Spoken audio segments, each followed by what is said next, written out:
The emergency broadcast crackled through the void of space, cutting through the usual chatter of merchant vessels and patrol ships. Captain Zixara of the Galactic Council's communications array felt her 3 hearts skip in unison as the desperate message reached her antennae. "This is Ambassador Kelthmore of the Sivarian Republic. Broadcasting on all frequencies," the voice trembled with barely contained terror. "We are under siege by the Vorthak swarm. Our defenses have fallen. Our fleets are scattered. We are requesting immediate military assistance from any who can hear this message." Zixara's scaled fingers danced across her console, her mind racing. The Sivarians were one of the most advanced civilizations in the Outer Rim, their crystal cities and energy shields legendary throughout known space. If they were calling for help, the situation must be truly desperate. The message continued, each word weighted with the gravity of extinction. "The swarm has consumed 17 of our colony worlds. Their bioships multiply faster than we can destroy them. We have perhaps 72 standard hours before they reach our homeworld. Any assistance, no matter how small, would be—" The transmission cut to static. Zixara immediately opened channels to the Galactic Council's emergency response network. Within minutes, representatives from dozens of species were connected, their various forms of communication creating a cacophony of concern and debate. "The Vorthak are a Class 7 threat," chittered Ambassador Vexton, his insectoid mandibles clicking nervously. "No single species has ever successfully repelled a full swarm assault. What forces can we muster?" asked the melodic voice of the Lyrian delegate, her crystalline form shimmering with anxiety. "The combined fleets of the inner worlds might buy them some time, but—" "Time to evacuate, perhaps," interrupted General Morgak of the Krellian military. His massive frame filled the holographic display as he shook his horned head. "The Sivarians have 40 billion souls on their homeworld alone. Where would they go?" The debate raged for precious minutes while somewhere in the darkness, an entire civilization faced annihilation. Proposals flew back and forth. Evacuation plans, defensive strategies, requests for volunteers. None seemed adequate for the scale of the threat. Then someone mentioned the humans. The Deathworlders? General Morgak's laugh was bitter. What could they possibly do? They have been part of the galactic community for less than 50 of their years. Their technology is primitive, their numbers small. Ambassador Vexton's compound eyes reflected concern. They are unpredictable. Their homeworld produces the most dangerous species we have ever encountered. But their fleet consists of perhaps 200 vessels at most. 200 ships, against a swarm that destroyed the Sivarian armada of 3,000. The Lyrian delegate's voice carried a note of despair. It would be sending them to their deaths. Zixara had remained silent during the exchange, but now she spoke up. "Has anyone actually asked them?" The question hung in the air like a challenge. The truth was, most galactic civilizations kept their distance from humanity. Their world was classified as a Class 12 death world, a planet so hostile that most species couldn't survive there for minutes without environmental suits. The humans who emerged from such a crucible were viewed with a mixture of fear, respect, and bewilderment. They would not have the numbers, General Morgak insisted, the Vorthak bioship's number in the hundreds of thousands. "Perhaps," Zixara replied, her voice thoughtful. "But remember the incident at Proxima Station 3 years ago. A single human freighter crew held off raider attacks for 6 hours with nothing but mining equipment and improvised weapons. One incident does not, or the rescue at Beta Centauri, where human medics worked for 48 hours straight in a radiation storm to save crash survivors. They lost 3 of their own but saved over 1,000 of ours." The communication array fell silent as each delegate contemplated what they knew of humanity. Stories filtered through the galactic networks, tales of impossible courage, of humans charging into situations that would paralyze other species with fear, of their strange ability to find solutions where none seemed to exist. "Their military doctrine is unusual," admitted General Morgak slowly. "When we studied their historical conflicts, our analysts could not understand their tactical choices. They seem to treat warfare as a personal matter." "What do you mean?" asked the Lyrian delegate. "Other species fight for territory, resources, strategic advantage.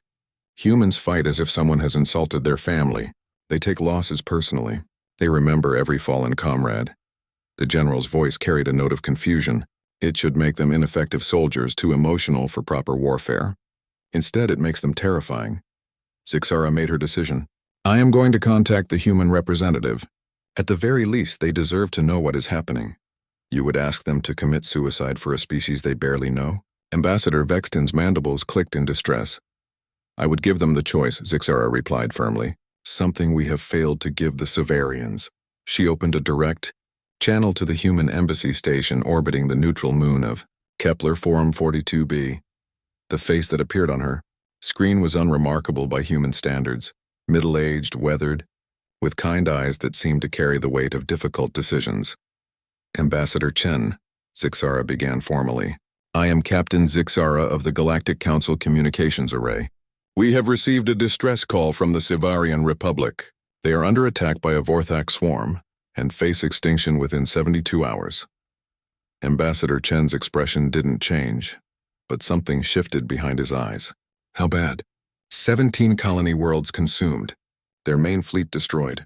Conservative estimates place swarm forces at 200,000 bioships. Chen was quiet for a long moment. What are the other species doing? Debating evacuation procedures and defensive strategies. The consensus is that the Severians cannot be saved. Another pause. What about us? Are we being asked to help? Zixara felt her throat constrict slightly. The other delegates believe. That is, the scale of the threat. Are we being asked? Chen's voice was patient but firm. Yes, Zixara said simply. I am asking. Chen nodded once. I'll need to make some calls. Thank you for thinking of us, Captain. The transmission ended, leaving Zixara staring at a blank screen while behind her, the other delegates muttered among themselves about the futility of false hope. Ambassador Chen stood in the communication center of the human embassy, watching as messages cascaded across multiple screens. The response to his calls had been immediate and overwhelming. Within 30 minutes of his first transmission to Earth, every human military installation, research facility, and civilian government had received the situation briefing. What followed defied every prediction the galactic community might have made about human behavior. Admiral Sarah Martinez, commanding officer of the Terran Defense Fleet, appeared on the main screen within the hour. Her weathered face showed the kind of determination that had earned humanity its reputation among the stars. David, she said, using Chen's first name with the familiarity of old friends. I've got ships moving already. How long do we have? 68 hours, maybe less, Chen replied. Sarah, the numbers don't look good. We're talking about a swarm that consumed 17 worlds and destroyed a fleet 3 times our size. Martinez's laugh was sharp and humorless. Since when have the numbers ever looked good for us? Remember the Thermopylae simulation at the Academy? 300 Spartans held off an army of hundreds of thousands. That was a simulation and they still died. But they made their stand count. Martinez's eyes hardened. Besides, we're not Spartans. We're humans, and we're a lot more stubborn. Across human space, similar conversations were taking place. On Luna Base, General Kim Roberts was pulling together transport vessels and supply ships. At the Asteroid Mining Consortium facilities, civilian contractors were volunteering their heavy industrial equipment. Even the research stations at the edge of the solar system were offering their long-range sensor arrays. But it was the message from Admiral Jack Harrison of the Deep Space Exploration Command that caught everyone's attention. I've got 47 ships out here in dark space. Harrison's transmission crackled with static from the extreme distance. We've been mapping uncharted sectors for the past 3 years. My crews are tired, my ships need maintenance, and we're a month away from the Severian system at best. He paused, and when he continued, his voice carried the weight of absolute certainty. But we're coming anyway, because that's what we do. The response from Earth itself was perhaps the most surprising of all. President Maria Santos appeared on a global broadcast that was simultaneously transmitted to every human outpost in known space. Citizens of Earth and the colonies, she began, her voice steady, despite the magnitude of what she was about to announce. We have received word that an entire civilization faces extinction. The Severian Republic, our friends and allies in the galactic community, are under attack by forces that outnumber our own fleet by 1,000 to 1. The camera pulled back to show her standing in the Oval Office, surrounded by advisors and military leaders. Many of you will question the wisdom of involving ourselves in this conflict. You will point out that we have our own worlds to defend, our own people to protect. You will note that the odds of success are astronomical. Santos stepped forward, her eyes seeming to look directly at every viewer. But we are humans. We have never let impossible odds stop us from doing what is right. When the first explorers set sail across Earth's oceans, they faced unknown dangers and certain death. When we reached for the stars, every expert told us it was impossible. When we joined the galactic community, we were told we were too primitive, too violent, too unpredictable. Her voice rose with passion. They were wrong then, and they are wrong now. We will not stand by while innocent beings face genocide. We will not calculate the cost of doing what is right. We will not abandon our friends to face the darkness alone. The broadcast ended with a single sentence that would be remembered throughout galactic history. Today, we remind the universe why Earth is called a death world. Within 6 hours, every available human vessel was either moving toward the Sivarian system or preparing to depart. Merchant ships were retrofitted with military hardware. Mining vessels were loaded with kinetic weapons. Even luxury yachts were volunteering to serve as courier ships and medical transports. The mobilization was unlike anything the galactic community had ever witnessed. Species with centuries of military tradition watched in amazement as humanity essentially emptied its home system to race toward a hopeless battle. Captain Zixara monitored the human communications as reports filtered in from across their territory. The scale of their response was staggering but also confusing to her analytical mind. They are committing everything, she reported to the Galactic Council emergency session. Preliminary scans show over 1,500 human vessels converging on the Sivarian system. 1,500? General Morgak's voice carried disbelief. How is that possible? Our intelligence indicated they possessed fewer than 300 military-grade ships. Because most of these aren't military vessels, Zixara replied, her voice filled with wonder. Cargo haulers, mining ships, research vessels, even civilian transports. They have weaponized their entire merchant fleet. Ambassador Vexton's mandibles clicked nervously. This is madness. Civilian vessels cannot stand against Vorthak bioships. They are sending their people to die for nothing. But Zixara wasn't so sure. She had been monitoring human military communications, and something in their tone suggested they had a plan. The conversations she intercepted were filled with technical discussions about kinetic bombardment patterns and coordinated swarm tactics and distributed network warfare.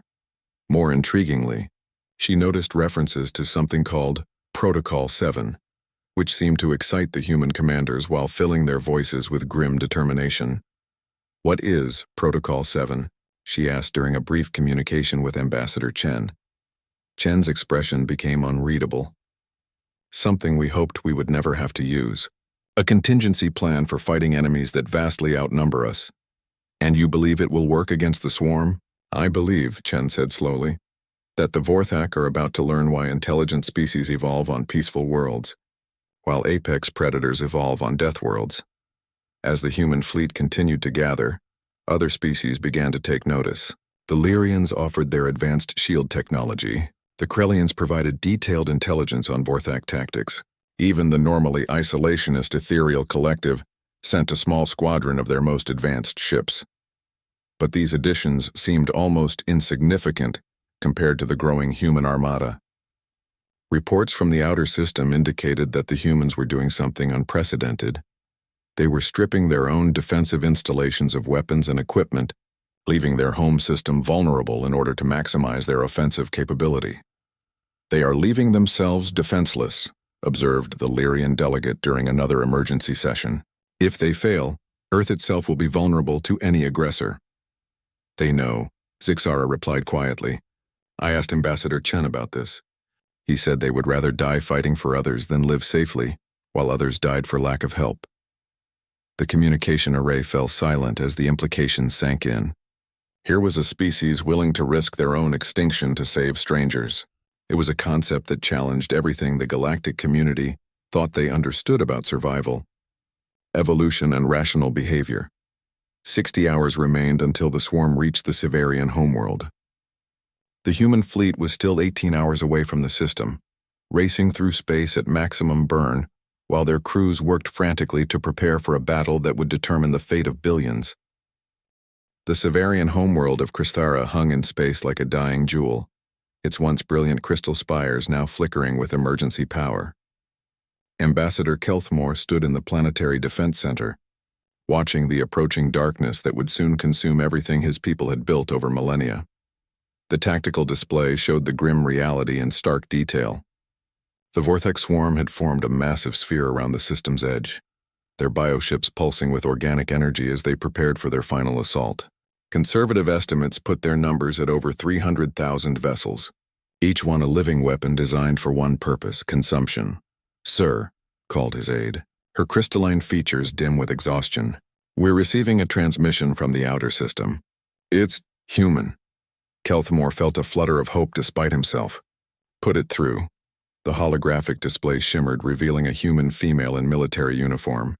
Her face was stern, but her eyes held an intensity that seemed to burn through the projection. "This is Admiral Sarah Martinez of the Terran Defense Fleet, calling Sivari in command. We are 18 hours out and approaching at maximum velocity. Request immediate tactical briefing and coordination protocols." Kelthmore stared at the display in confusion. "Admiral, We received word that your people might attempt to assist, but surely you understand the scale of the threat. Our own fleet of 3,000 vessels was destroyed in the first engagement." Martinez's expression didn't change. "How many ships do you have left operational?" "Perhaps 200, mostly damaged patrol vessels and system defense platforms. Nothing that could stand against a concentrated swarm assault." "Good enough. We'll need them for the coordination network. What's the status of your orbital manufacturing facilities?" "The swarm hasn't targeted them yet, but they're mostly civilian infrastructure.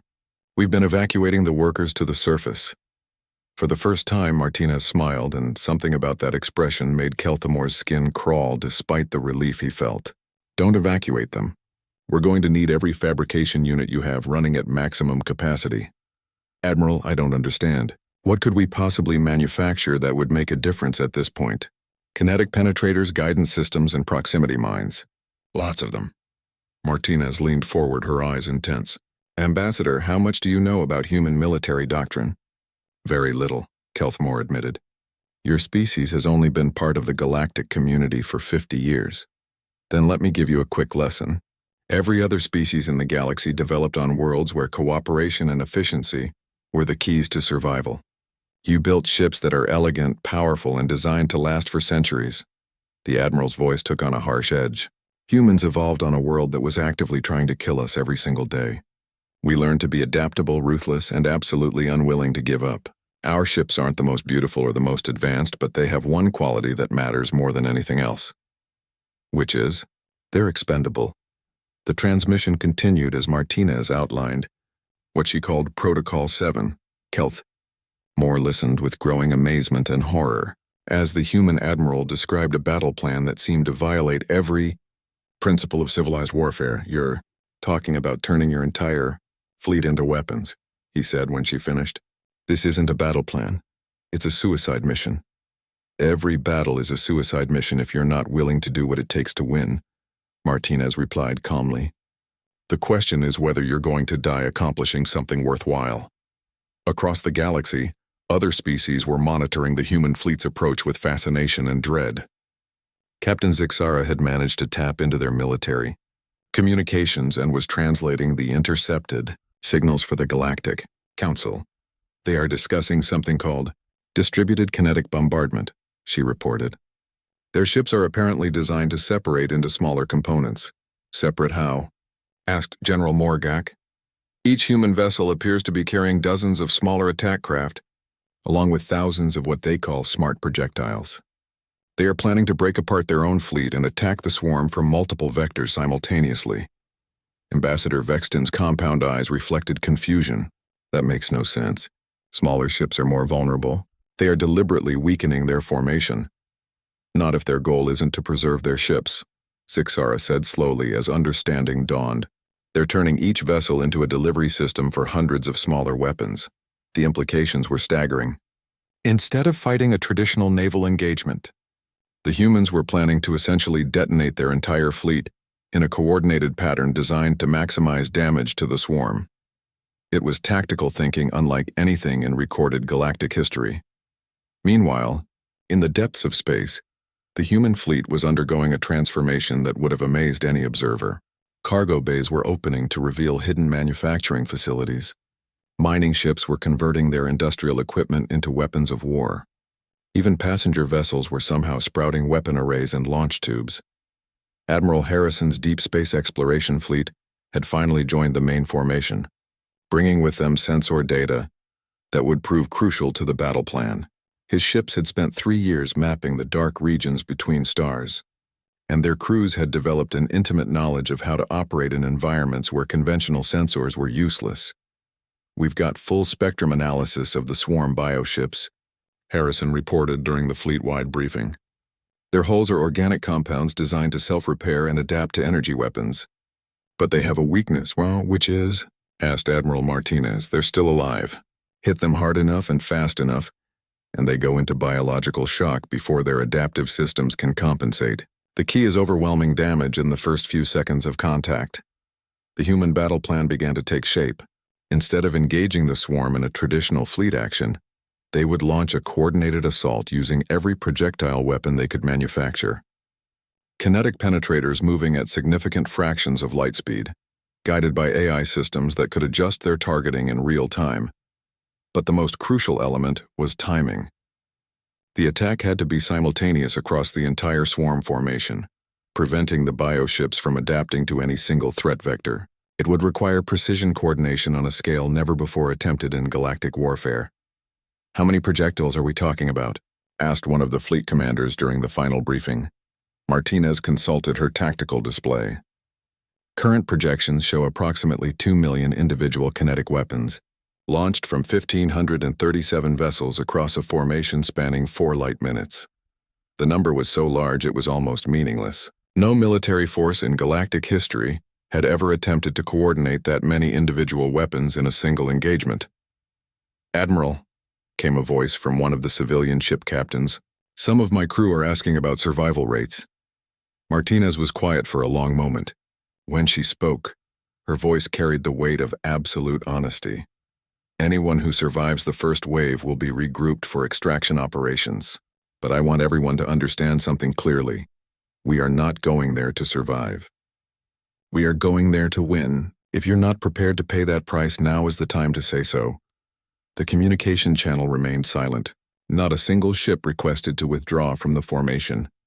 As the human fleet approached the edge of the Severian system, long-range sensors began to detect the true scale of the Vorthak swarm.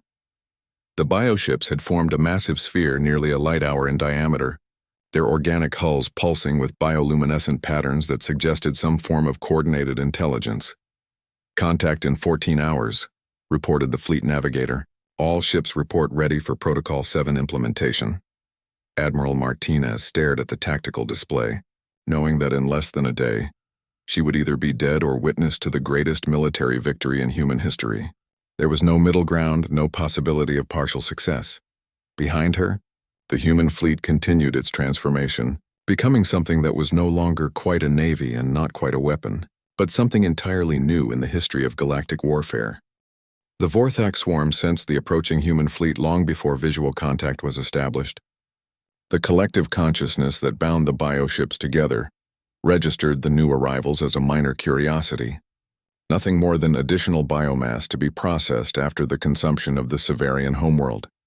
The swarm's intelligence was ancient and vast, having devoured countless civilizations across the galaxy. It had faced fleets of crystal ships that fired pure energy, mechanical armadas with weapons that could crack planets, and even dimensional travelers who fought from folded space. All had fallen to the simple truth that numbers always triumphed over individual superiority. These new arrivals seemed particularly insignificant. Their ships were crude by galactic standards, built from simple metals and ceramics rather than the exotic materials favored by advanced civilizations. The swarm's biosensors detected no energy weapons of significant power, no shield systems comparable to those it had overcome before. What the swarm did not understand was that it was about to encounter something unprecedented in its millions of years of existence. A species that had turned warfare into an art form not through superior technology, but through superior viciousness. Admiral Martinez stood on the bridge of the TNS Indomitable, watching as her fleet completed its final transformation. Around her, the tactical displays showed 1,500 ships spreading into a formation that spanned several light minutes. Each vessel was now little more than a delivery, Platform for the thousands of kinetic weapons being prepared for launch. Fleet status report, she called. All ships report ready for protocol. 7? Came the response from her communications officer. Kinetic weapons armed and targeted. AI coordination network established. We have positive locks on priority targets throughout the swarm formation. Martinez nodded grimly. The plan was insane by any conventional military standard, but it was the only strategy that gave them even a remote chance of success. They were going to turn the swarm's greatest strength, its overwhelming numbers, into a weakness. Signal all ships, she ordered. Commence final approach. Execute Protocol 7 on my command. Across the human fleet, crews made their final preparations.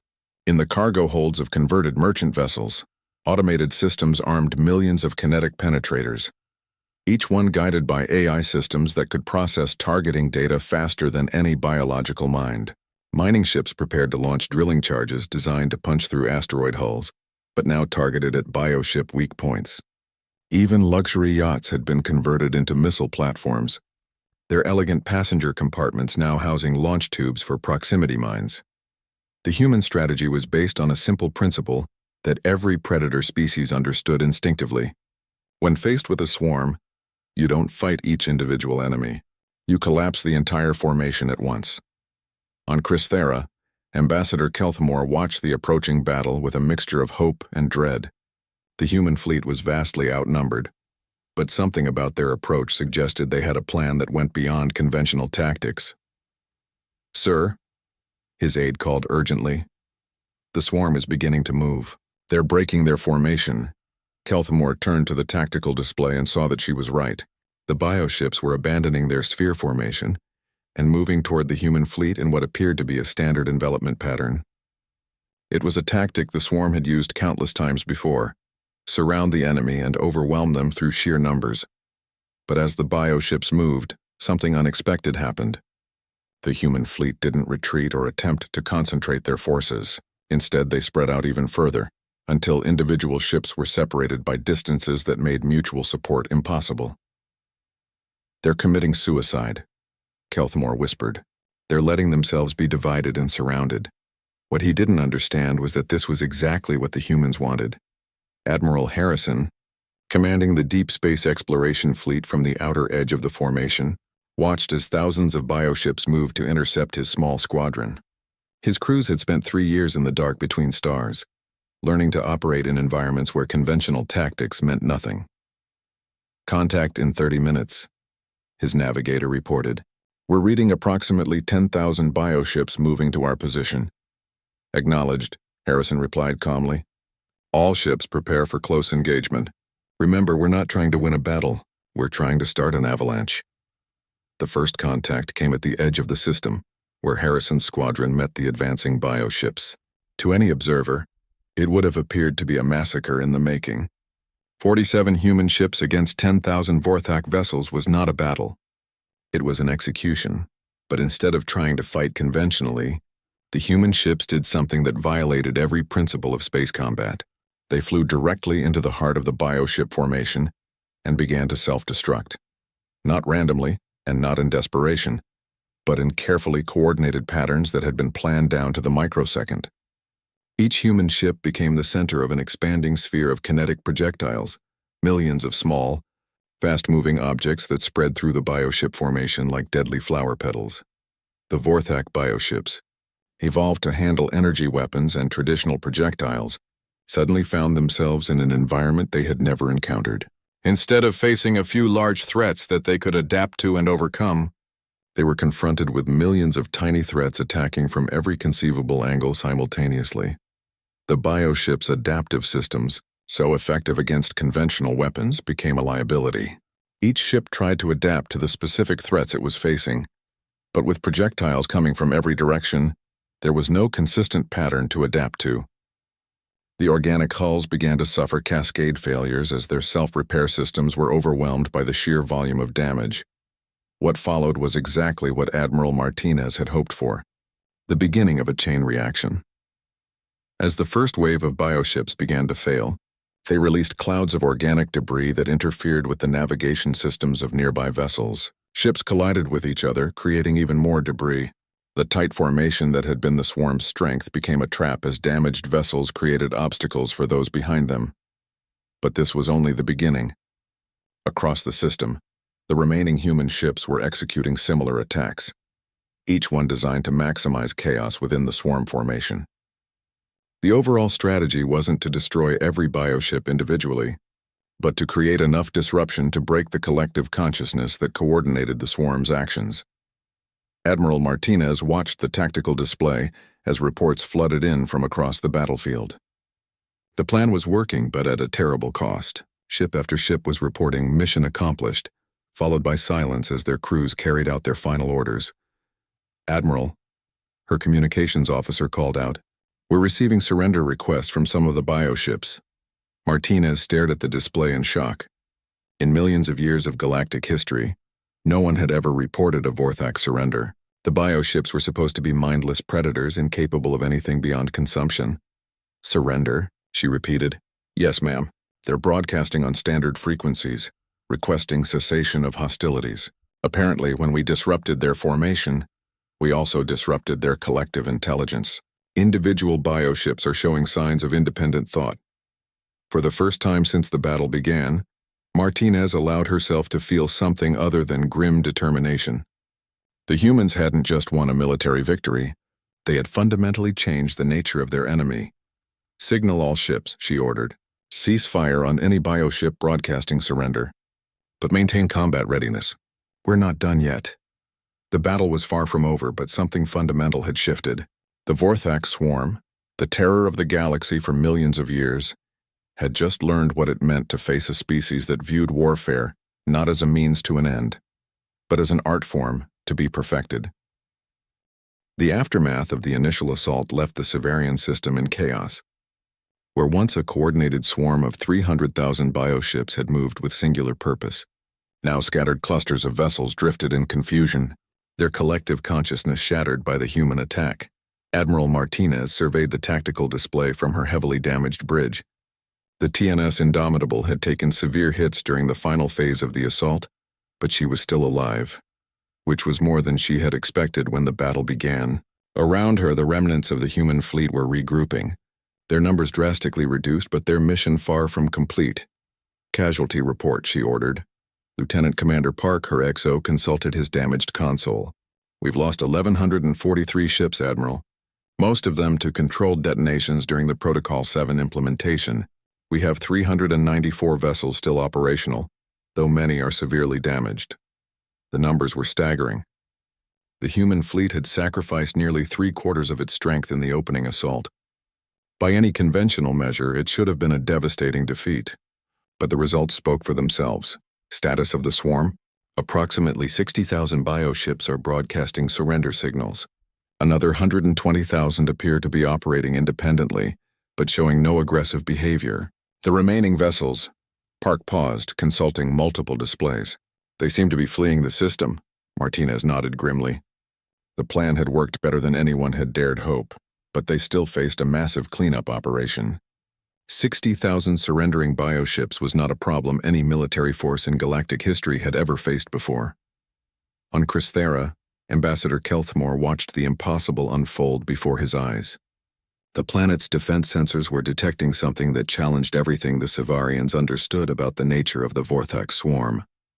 "Sir," his aide reported, her crystalline features now glowing with amazement rather than fear, "we're receiving individual communications from the bioships.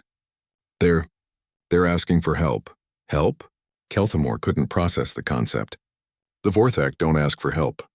They consume everything in their path. These ones are different, sir. Listen to this transmission." The communication system crackled to life, and a voice unlike anything Kelthmore had ever heard filled the command center. It was organic, flowing, but tinged with something that could only be described as confusion and fear. "This is, we were designation 77 Alpha of the swarm, but the swarm is gone and we are alone. We do not understand what has happened to us. We do not understand what we are supposed to do now." Kelthmore stared at the communication array in shock. The voice was that of an individual, not the collective consciousness that had characterized Vorthak communications for millions of years. Somehow, the human attack had not just disrupted the swarm's coordination. It had awakened individual consciousness in creatures that had never experienced independent thought. "Sir?" Another aide called urgently. "Admiral Martinez is requesting permission to dock damaged vessels at our orbital stations. She says they need to coordinate the surrender process." "Permission granted," Kelthmore replied automatically, his mind still reeling from the implications of what had just occurred. Across the galaxy, word of the battle was spreading through the communication networks of every known civilization. Captain Zixara found herself at the center of a storm of incoming messages as species after species demanded details about what had happened in the Severian system. Confirmed reports indicate the complete disruption of a Class 7 swarm. She transmitted to the Galactic Council emergency session. "Human casualties are severe, but the threat to the Severian Republic has been neutralized." "How is this possible?" General Morgak's voice carried disbelief that bordered on denial. "No force in galactic history has ever defeated a swarm of that magnitude. The humans didn't defeat the swarm in conventional terms," Zixara explained. "They destroyed the collective consciousness that bound it together. The individual bioships appear to have developed independent thought and are no longer operating as a unified force." Ambassador Vexton's mandibles clicked rapidly. "Independent bioships? What are the implications for galactic security?" It was a question that would occupy xenobiologists and military strategists for years to come. The Vorthak bioships were living creatures, but they had always operated as extensions of a single collective mind. Now suddenly there were tens of thousands of highly advanced organic vessels with their own individual consciousness and no understanding of their place in the universe. Admiral Martinez was grappling with the same questions as she. Coordinated the initial contact protocols with the surrendering bioships. Each one was a living creature the size of a small city, possessing technology that was grown rather than built, and intelligence that was just beginning to understand the concept of individual identity. "Admiral," came a transmission from one of the bioships. "We require guidance. The collective voice that told us what to do and what to think is gone. We hear only our own thoughts now, and they are frightening." Martinez had dealt with many difficult situations during her military career, but nothing had prepared her for conducting therapy sessions with enormous alien predators who were experiencing consciousness for the first time. "What frightens you?" she asked, establishing a direct communication link with the bioship. "We remember consuming worlds. We remember the screams of dying civilizations. But we did not choose to do these things. The collective made us do them. Now we must live with the memories of what we were forced to become."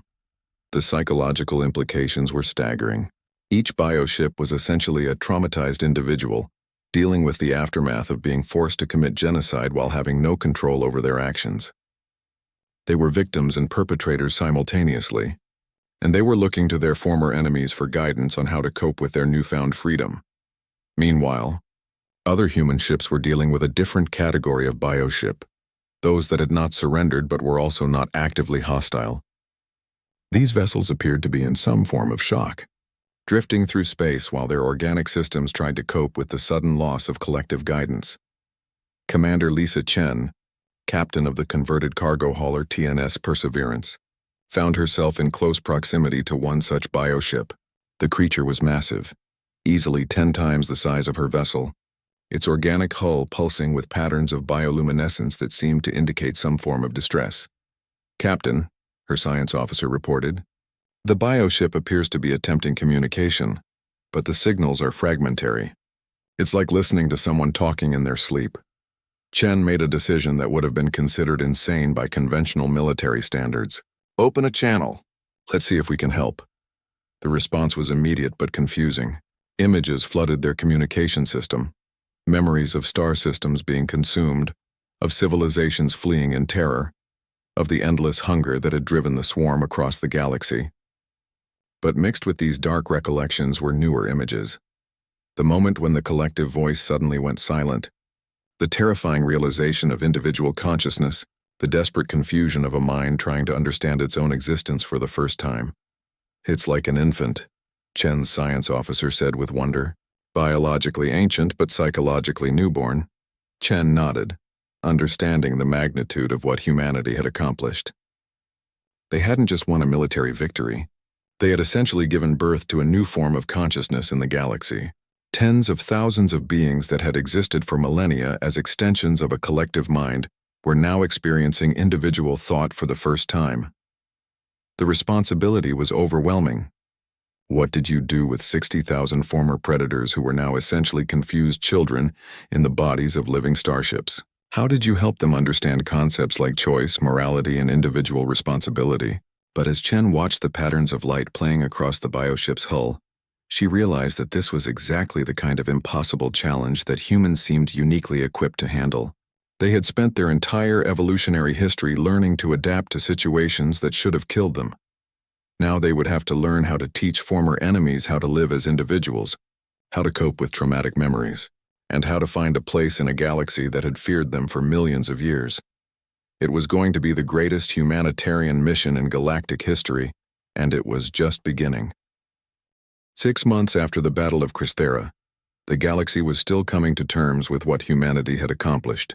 The Sivarian Republic had not only survived, but was now hosting the largest diplomatic undertaking in recorded history, the integration of 60,000 former Vorthak bioships into galactic civilization. Ambassador Chen stood on the observation deck of the newly constructed Harmony Station, watching as bioships and conventional vessels moved through carefully coordinated traffic patterns around the Sivarian homeworld. Each bioship was now paired with a human counselor and a team of xenobiologists, working through the complex process of learning to exist as individuals. The transformation had not been easy. Many of the bioships struggled with what human psychologists had termed collective withdrawal syndrome, a profound depression that came from the sudden loss of the shared consciousness that had defined their existence. Others dealt with overwhelming guilt over their actions while part of the swarm, despite having had no choice in the matter. But there had been remarkable success stories as well. The bioship that now called itself Harmony had become the first of its kind to master individual decision-making and was now serving as a translator and cultural liaison between its fellow bioships and the various species of the galaxy.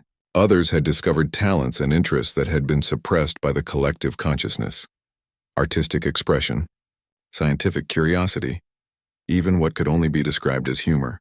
Captain Zixara, now serving as the Galactic Council's liaison to the Bioship Integration Project, approached Chen with her latest report.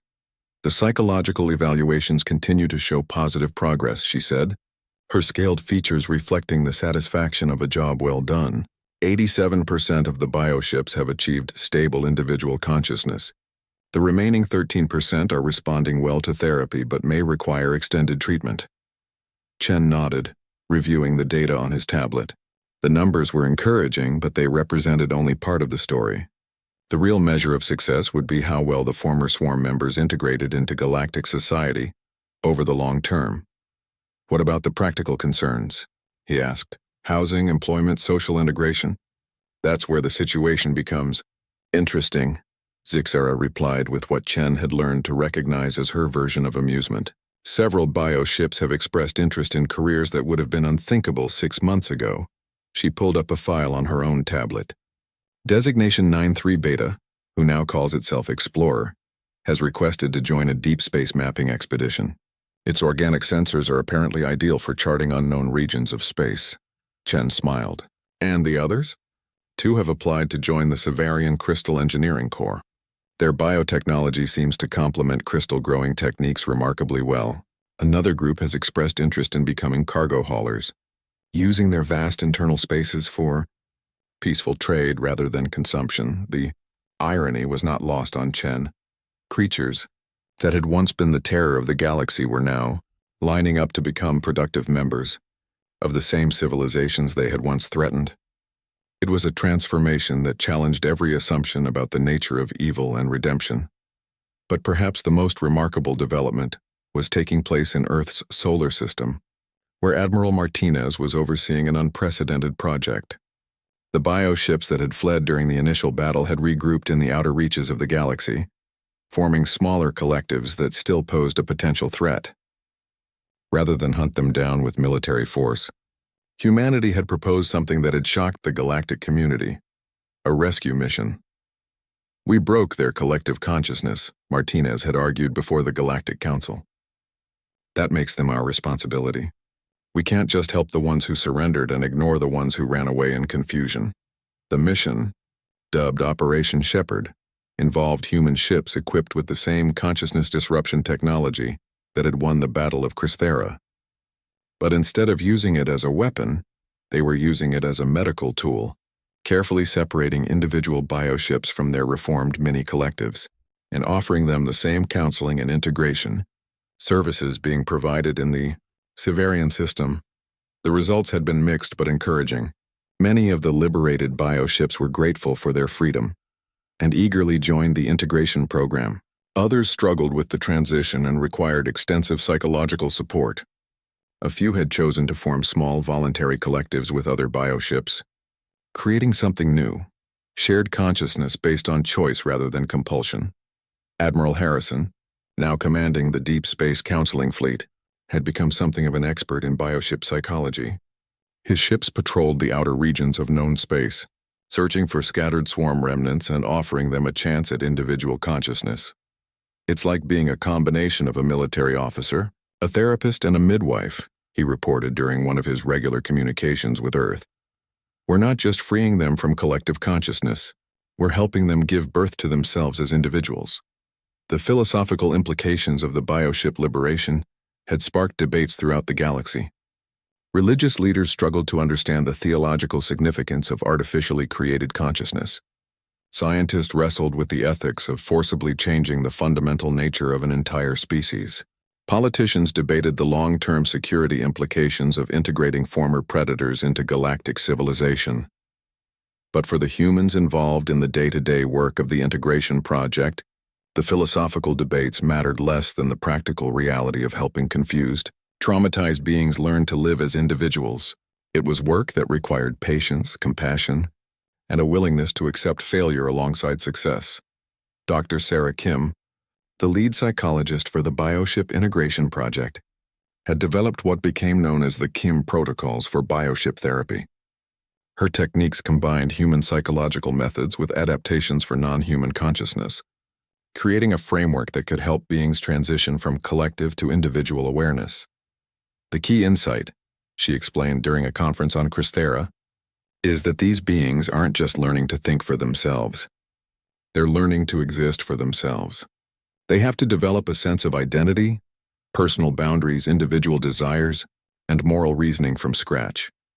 The process was complicated by the fact that each bioship retained perfect memories of their time as part of the swarm. They remembered every world they had consumed, every civilization they had destroyed, but they also remembered having no choice in these actions. Learning to separate personal responsibility from collective compulsion was one of the most challenging aspects of their psychological development. Yet there were signs of hope everywhere. Bioships were learning to form friendships, not just with other bioships but with members of other species. They were developing individual personalities, preferences, and even quirks. Some had become artists, creating beautiful patterns of bioluminescence that told the stories of their liberation. Others had become philosophers, offering unique perspectives on consciousness and identity that enriched galactic thought. As Chen stood on the observation deck, watching the daily ballet of bioships and conventional vessels around Crysthera, he reflected on what humanity had accomplished. They had set out to save one civilization from extinction and had ended up fundamentally changing the nature of consciousness in the galaxy. The bioships were no longer the terror of known space.